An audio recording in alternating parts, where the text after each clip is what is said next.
Hi மக்கள்ஸ், வாங்க என்னோட ரொம்ப ஃபேவரட்டான ஹாட் சாக்லேட் ஈஸியாக வீட்டில் எப்படி பண்ணுறதுன்னு பார்க்கலாம். 1/4 லிட்டர் பாலை நல்லா காய்ச்சிட்டு 1 டேபிள் ஸ்பூன் கார்ன்ஃப்ளவரை வாட்டரில் நல்லா மிக்ஸ் பண்ணிவிட்டு பாலில் ஆட் பண்ணிடுங்க. அப்புறம் 1 டேபிள் ஸ்பூன் கொக்கோ பவுடரை 3 டேபிள் ஸ்பூன் மில்கில் லம்ஸ் இல்லாமல் மிக்ஸ் பண்ணிவிட்டு அதையும் பாலில் ஆட் பண்ணிடுங்க. பால் நல்லா கொதிக்கிறப்ப ஒரு சின்ன சைஸ் பட்டை துண்டை ஆட் பண்ணிவிட்டு நல்லா மிக்ஸ் பண்ணி விடுங்க.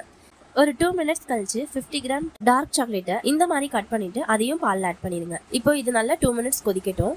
ஹாட் சாக்லேட் நல்லா கொதிச்சிருச்சு. இந்த டைமில் பட்டை துண்டை வெளியில் எடுத்துருங்க. அப்புறம் 1 டேபிள் ஸ்பூன் சுகர் ஆட் பண்ணி மிக்ஸ் பண்ணிடுங்க.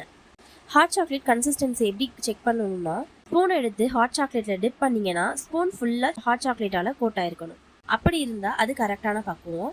இப்போ பாருங்கள், எனக்கு ஸ்பூன் ஃபுல்லாக கோட் ஆகிருக்கு. இந்த டைமில் ஸ்டவ் ஆஃப் பண்ணிவிட்டு ஒரு கப்பில் ஹாட் சாக்லேட்டை ட்ரான்ஸ்ஃபர் பண்ணிவிட்டு மேலே லைட்டாக கொக்கோ பவுடர் டஸ்ட் பண்ணி விடுங்க.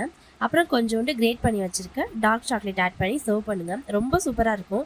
நம்ம ஹோட்டலில் சாப்பிட்ற மாதிரியே இருக்கும். இதை கண்டிப்பாக ட்ரை பண்ணிட்டு கமெண்ட் பண்ணுங்கள், லைக் பண்ணுங்கள் அண்ட் ஷேர் பண்ணுங்கள் மக்கள்.